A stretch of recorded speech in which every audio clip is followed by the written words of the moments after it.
Hello সবাই, কেমন আছো? আশা করি সবাই অনেক ভালো আছো। আমি অনেক ভালো আছি। আমার নতুন একটি ব্লগে আপনাদের অনেক অনেক স্বাগত। আজকের ভিডিওটি হতে চলছে নবদ্বীপ ভ্রমণের ভিডিও। Good morning. আমরা হোটেলেই আছি, এখন রেডি হয়ে গেছি নবদ্বীপ ধাম, শ্রী মহাপ্রভুর ধামে দর্শন করার জন্য, যাওয়ার জন্য। তো আমাদের টুকটুককে বলে দিয়েছি, উনি আসছে 5 মিনিটের মধ্যে। তো আমরাও বেরিয়ে যাব 5 মিনিটের মধ্যে।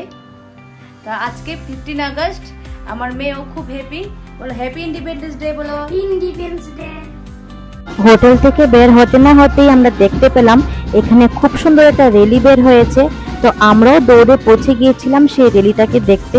আর সত্যিই খুব সুন্দর র্যালি বের হয়েছিল। এখানে ক্ষুদে শিশুরা খুব সুন্দর করে রাস্তা দিয়ে মার্চ করে হেঁটে যাচ্ছিল।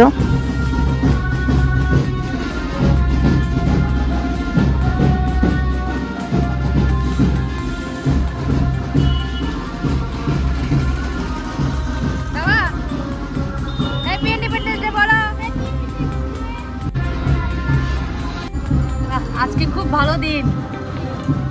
দিনটা ছিল 15 আগস্ট, আমাদের ইন্ডিপেন্ডেন্স ডে দিন। আর এইখানে খুব সুন্দর করে ইন্ডিপেন্ডেন্স ডে সেলিব্রেশন করা হচ্ছে। খুব সুন্দর র্যালি বেরিয়েছে। নবদ্বীপ ধাম, মন্দিরের ধাম, মন্দিরে এসেছি, নবদ্বীপ গড়িয়া মন্দিরে। আজকের এই ভিডিওতে আমরা এক্সপ্লোর করব চৈতন্য মহাপ্রভুর জন্মস্থান নবদ্বীপ ধামকে। নবদ্বীপ ধাম ঘুরতে কতটা সময় লাগে, কি কি জিনিস আছে এখানে দেখার, কত টাকাই বা খরচ হয় এখানে, সম্পূর্ণ তথ্য আমার এই ভিডিওতে আমি দেওয়ার চেষ্টা করব। তো ভিডিওটা স্কিপ না করে শেষ পর্যন্ত দেখুন। আর তার আগে আমি নবদ্বীপ ধাম সম্পর্কে 2-4 কথা বলছি। ভারতবর্ষের বহু লোকপ্রিয় বৈষ্ণব সন্ন্যাসী এবং ধর্মগুরু ও বিশেষ সমাজ সংস্কারক ছিলেন শ্রী চৈতন্য মহাপ্রভু। তিনি গৌরবঙ্গে নদিয়ার অন্তর্গত নবদ্বীপে এক হিন্দু ব্রাহ্মণ পরিবারে জন্মগ্রহণ করেন। মহাপ্রভু শ্রী চৈতন্য সময় থেকে নবদ্বীপ সংস্কৃত চর্চা আর বিদ্যালাভের জন্য পীঠস্থান হয়ে ওঠে। আর নবদ্বীপকে বলা হতো বাংলার অক্সফোর্ড। আর পশ্চিমবঙ্গের হেরিটেজ কমিশন 2019 সালে নবদ্বীপকে হেরিটেজ শহর বলে ঘোষণা করেন। আর নবদ্বীপ ছিল কোনো এক সময় বাংলার রাজধানীও। আর তারই সাথে নবদ্বীপ হয়ে গেল আমাদের সবার গৌরব। আর নবদ্বীপ বিখ্যাত তার লাল দই আর তাঁতের শাড়ির জন্য।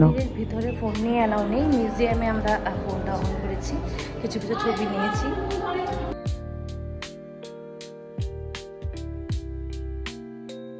তো এখানে কালকে জন্মাষ্টমী অনুষ্ঠান বলে এখানে সব রেডি করছে। তো আমরা যে টমটম দিয়ে নবদ্বীপ ধাম দর্শন করতে এসেছি, সেই টমটম দাদা আমাদের সমস্ত মন্দির দর্শন করিয়ে দেবে। আর তার জন্য আমাদের টমটম দাদাকে দিতে হয়েছে 400 টাকা। তো এখানে এক একজন এক এক রকম প্রাইস বলে, আপনারা সেই অনুযায়ী দরদাম করে নেবেন। তো এই হলো জল মন্দির, আর এখানে হরিণকে খাবার।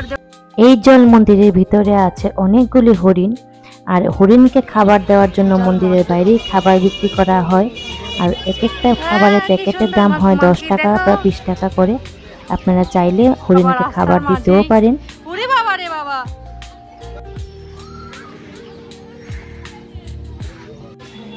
এই হলো হরিণ, হরিণকে খাবার দেওয়া যায়। চলো আমরাও খাবার দেব।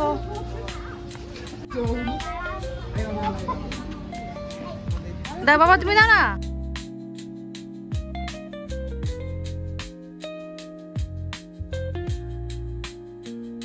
তো হরিণকে খাবার দেওয়া হয় বিভিন্ন রকম সবজি, ফল ইত্যাদি। তো আমরা একে একে সবাই মিলে হরিণকে খাবার দিয়ে দিয়েছি।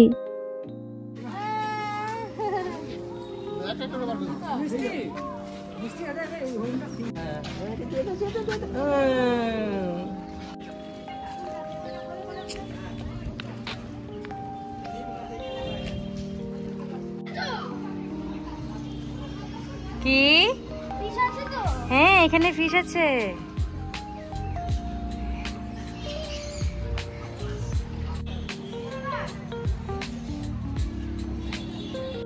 এখন আমার হাজবেন্ডকে অ্যাটাক করেছে চিড়ে বাজার জন্য।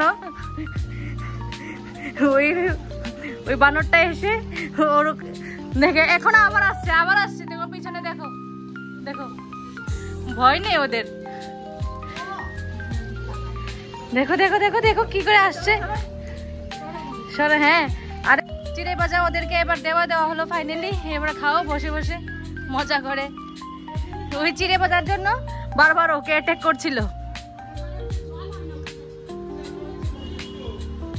বাবা দাঁড়া আমাদের চিড়ে ভাজাটা নিয়ে নিচ্ছিল চলো না হলো মূল মন্দির হ্যাঁ বেরো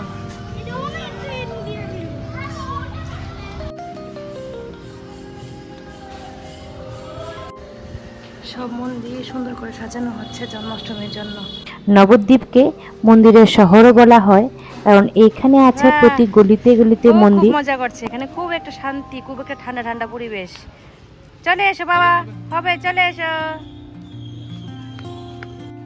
তারপর আমরা চলে গিয়েছিলাম মহাদেব মন্দিরে। এখানে ছিল বিশাল বড় মহাদেবের প্রতিমা, আর এই জায়গাটা খুব সুন্দর করে সাজানো গোছানো, আর খুব সুন্দর গার্ডেনও ছিল এখানে, দেখতেই পারছো।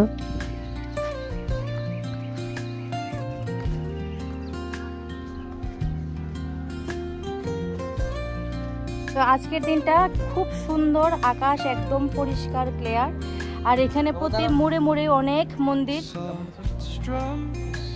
আর ওরা ফটো তোলার জন্য দাঁড়িয়েছে। এই হলো পুরোটা এরিয়া, দেখো কতটা সুন্দর এরিয়া।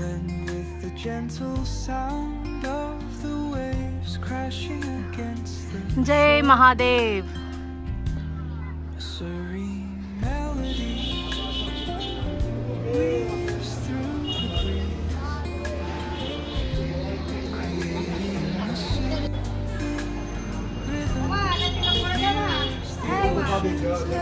আর এই জায়গাটি হলো শ্রী মহাপ্রভু পাড়া, আর এই জায়গাতে আছে শ্রী মহাপ্রভুর অজস্র ইতিহাস। আর এখানে হাঁটতে হাঁটতে আমরা কিছুক্ষণ পরেই পৌঁছে গিয়েছিলাম সোনার গৌরাঙ্গ মন্দিরে। সেখানে ফটো তোলা নিষেধ ছিল, তবু আমি একটা ছবি তুলে নিয়ে এসেছি। তো এখন যাব আরেকটা মন্দিরে। বলো দাদা, বলো কি বলবে। রাস্তার বয়স 500 বছর মহাপ্রভু লাগিয়েছিলেন। হ্যাঁ, ওইটা মারা গেছেন ওই গাছটা, ওই হ্যাঁ। রাস্তার থেকে আবার এই গাছটা বেরিয়েছে। আচ্ছা। আর এটা কার বাড়ি? এটা শিবাসন মনের বাড়ি। আচ্ছা আচ্ছা শিবাসের বাড়ি। আচ্ছা আচ্ছা। হ্যাঁ হ্যাঁ, তার জন্য তো এটা পুনঃসংস্কার করা হচ্ছে এটাকে।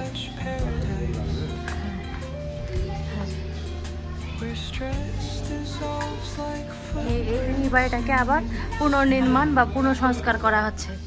এটা গৌরাঙ্গ মহাপ্রভু শ্রীবাসের বাড়ি। কতকার দিন আগের বাড়ি।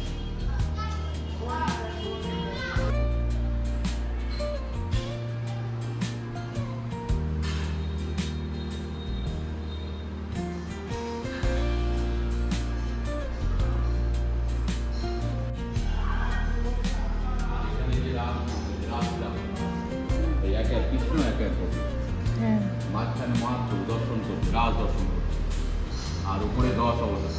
মহাপ্রভু অবতার হয়েছেন যুগে যুগে, এই 10 অবতার। আচ্ছা,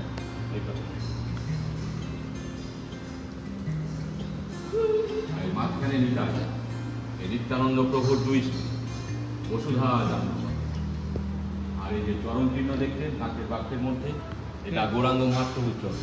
আচ্ছা, এই চরণ স্পর্শ করিয়ে শিবাস পণ্ডিতের মরা ছেলেকে বাঁচিয়ে কথা বলিয়েছে, এই সেই চরণ। আর ওই যে সেই মরা ছেলের ছবি ওই দেয়ালে কাঠের মধ্যে, আগেকার দিনে মাটির করে মরে যাওয়ার পরে মহাপ্রভু এখানে নাম যোগ করে দেন, এইখানে নাম সংকীর্তন করিয়ে এইখানেই 64 মন্ত্রের ভোগ লাগালেন। এই হচ্ছে 64 মন্ত্র, আর এই হচ্ছে পঞ্চতত্ত্ব। এই পঞ্চতত্ত্বের নামে নামে আজও নিত্য ভোগ হয়।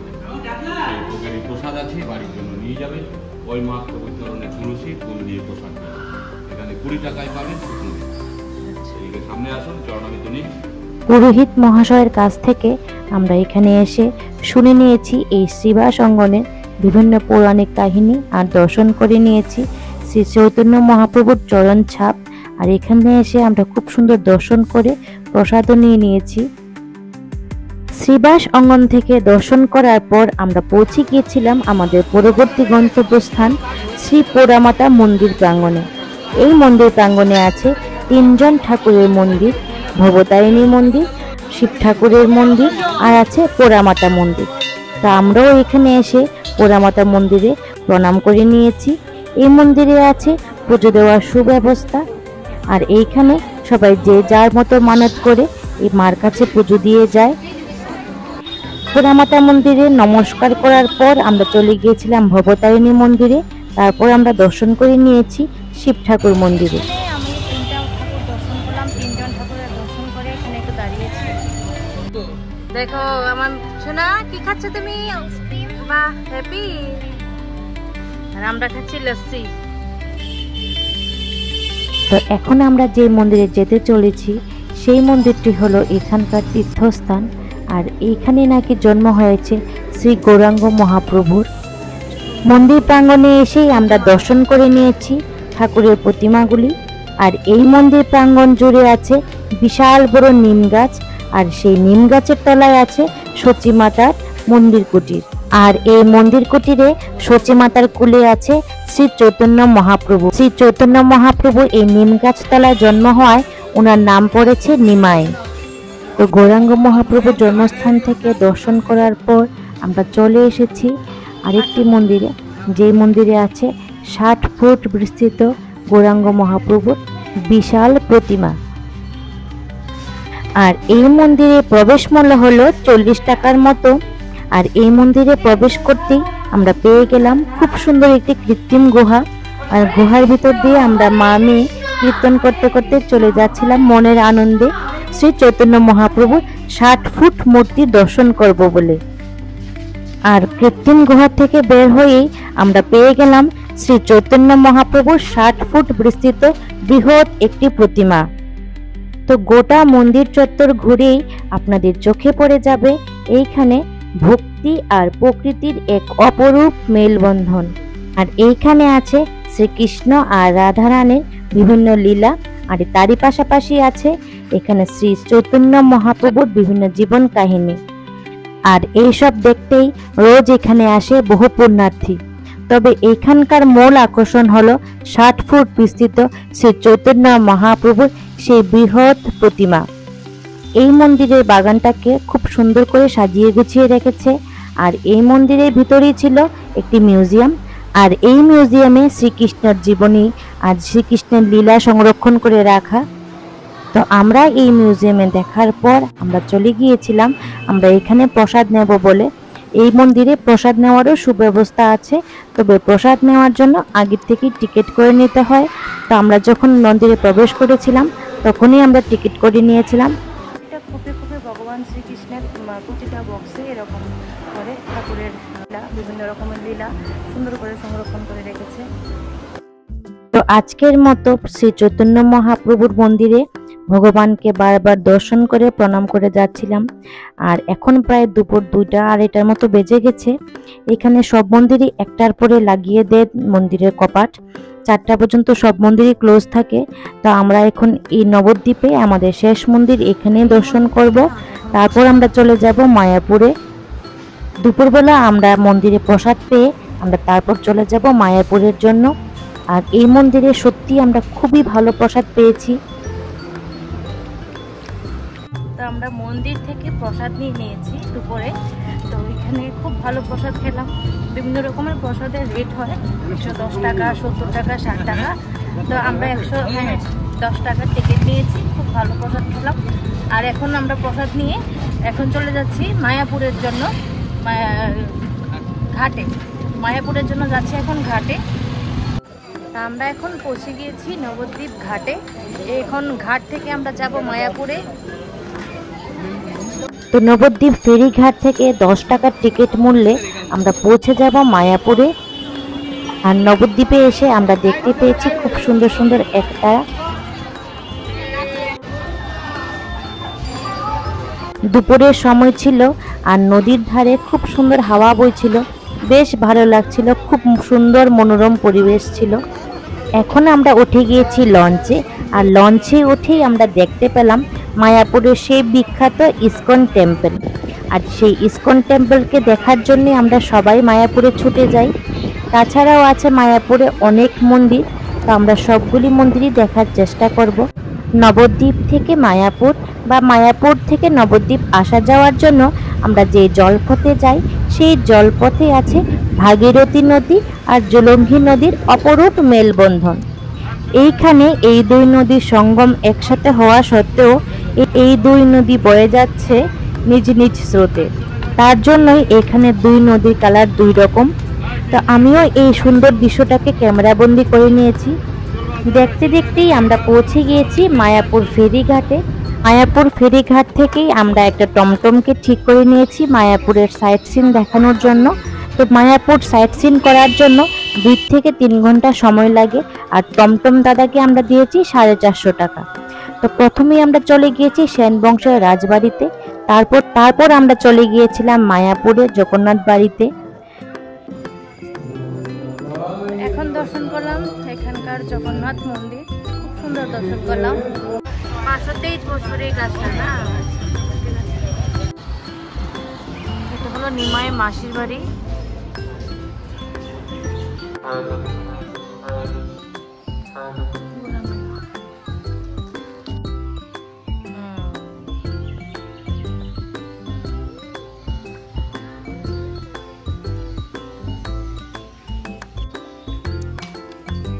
আমরা যখন মায়াপুরে পৌঁছেছিলাম তখন সময় ছিল 3টা থেকে 3:30টার মতো।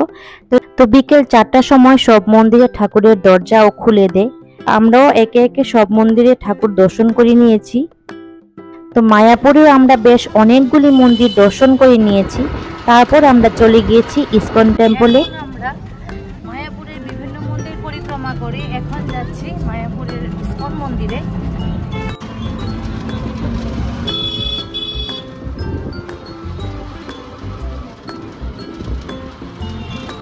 মায়াপুর ইসকন টেম্পলে আমরা প্রবেশ করে দেখতে পেলাম এখানে অবিরাম কীর্তন চলছিল।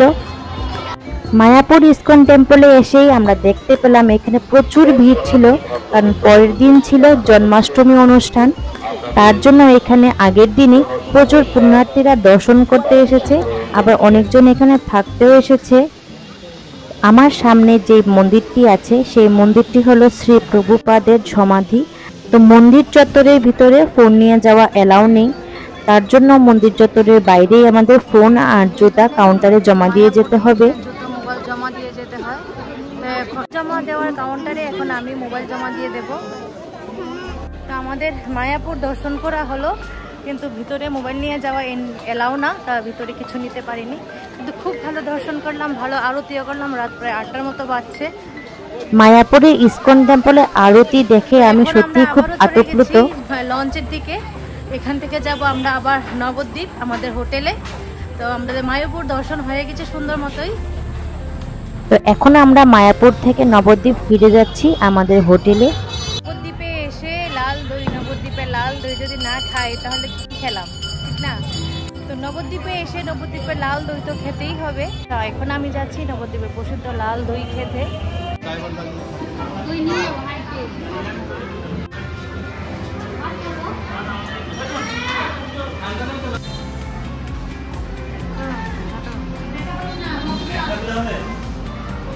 তো নবদ্বীপের প্রসিদ্ধ লাল দই আমার বোন আমাকে সার্ভ করে দিচ্ছে।